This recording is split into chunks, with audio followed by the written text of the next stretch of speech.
صرف ایک 5 منٹ کی آپ لوگوں سے مؤدبانہ گزارش ہے کہ خاموشی کا مظاہرہ کرتے ہوئے یہ ایک آخری اسپیچ ہے تو اس کو غور سے سماعت فرمائیں، اور انشاءاللہ یہ تقریر کے بعد جو ہے دعا مولانا مفتی معیذ صاحب کی دعا پہ پروگرام کا انشاءاللہ اختتام ہو جائے گا. تو آپ لوگوں سے گزارش ہے کہ تھوڑی دیر اور اپنے قیمتی وقت کو جو ہے یہاں پہ صرف کریں، انشاءاللہ آپ کو فائدہ ہوگا اس کا.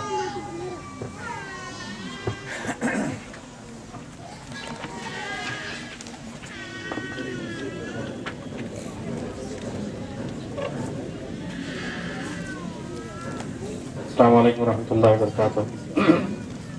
یہ اتنی بہت ساری تقریریں جو بہت ہی آئیڈیالوجیکلی بھی تھی اور اصلاح معاشرہ کے پس منظر میں بھی تھی، اور بہت اہم لوگوں سے آپ نے سماعت فرمائی ہے.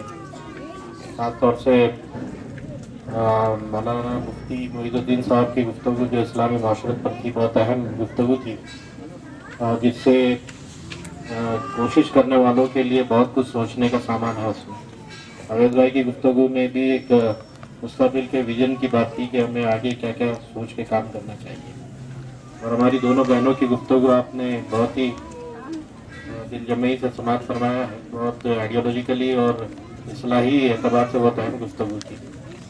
اور آخر میں مجھ سے کہا گیا کہ کچھ کہوں تو اب کیا کہوں، کچھ سمجھ میں تو آ ہی نہیں رہا. صرف ایک بات میں جو کہنا چاہتا ہوں اسی پہ اپنی گفتگو بھی ختم کروں گا، آپ کا وقت زیادہ نہ ہو. جتنے دور فتن کی احادیث ملتی ہے احادیث کی کتابوں میں، اس میں دجال کا ذکر ہے، اور دجال کے آنے سے پہلے ایک سچویشن کا ذکر ہے جس کو دجاجلہ کہتے ہیں. ایک پرٹیکولر سچویشن کا ذکر ہے جس کو دجاجلہ کہتے ہیں، اور ایک ایسی تہذیب کا تذکرہ ہے، اس تہذیب کے یعنی دجال کو تقویت پہنچانے والی تہذیب کا تذکرہ ہے. وہ حدیث کو اگر آپ پڑھ جائیں تو اس میں اس کے سب سے سافٹ جو ٹارگٹ ہوں گے دجال کے، وہ خواتین ہیں اور نئی نسل کے جوان ہیں. احادیث میں اس پر بہت تفصیل سے بھی گفتگو کی گئی ہے کہ کس طرح دجال جو ہے خواتین کو اور نئی نسل کے جوانوں کو اپنا ٹارگٹ بنائے گا، اور کس طرح زمانے میں فتنہ و فساد اس سے پیدا ہوگا، اور اس سے بچنے کی بھی بہت ساری تدبیریں حدیث میں بیان کی گئی. اس میں سے جو چیزیں ہو سکتی ہیں اس میں سے یہ کوشش ہے کہ اپنے بس اور اپنی استطاعت کے مطابق ایک ڈیفنس لائن تیار کی جائے، ایک بند باندھا جائے، ایک ایسی دیوار کھڑی کی جائے جس سے اپنا بچاؤ ہو سکے. یہ ایک مدرسہ مریم للبنات کے نام سے ایک چھوٹی سی کوشش ہے. اس وقت اسی موقع پر اور بھی جگہ پر بہت سارے مدرسے ہیں، اور وہ بھی اللہ کے دین کا کام کر رہے ہیں، خواتین ہی کے مدرسے ہیں، وہ بھی اس پس منظر میں آگے اپنا ایک رول پلے کر رہے ہیں. لیکن ہم نے کچھ سوچ سمجھ کر اس میں ہاتھ ڈالا ہے، اور بہت سوچ سمجھ کر آگے بڑھنے کی بھی ہم نے کوشش کی ہے، جس کا ایک نتیجہ آپ نے دیکھا ہوگا ہی.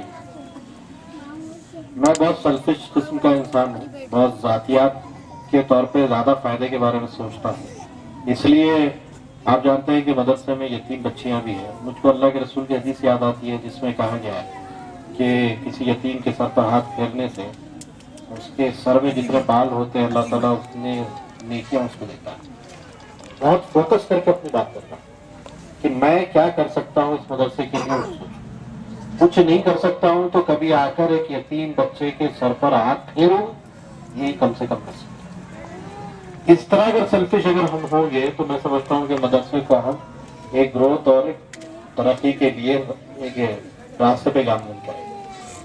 اب اگر اس سے آگے بڑھ کے میں کچھ سوچتا ہوں تو پھر وہ بچیاں کیا کھا رہی ہیں، کیا پی رہی ہیں، کیا پڑھ رہی ہیں، کیسے پڑھایا جا رہا ہے، اس سے آگے بڑھ کے سوچ دیتا ہوں کہ کیسے رہتی ہے، اس کے در و دیوار جو اس کے مدرسے کے ہیں اس کو کیا ضرورت ہے، وہ جو کھا رہی ہے وہ کس کوالٹی کا ہے، اس میں کوالٹی امپروو ہونا چاہیے نہیں ہونا چاہیے، اس کی صحت کا کیا معاملہ ہے، میڈیکلی میں کیا کر سکتا ہوں.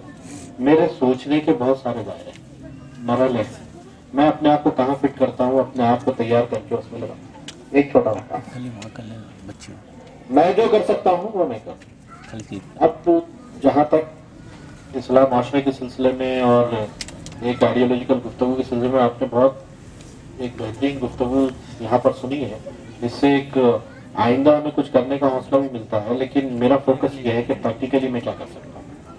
یہاں پر جو لوگ موجود ہیں ان سے ادباً گزارش ہے کہ مدرسے کو دیکھیں تو صحیح.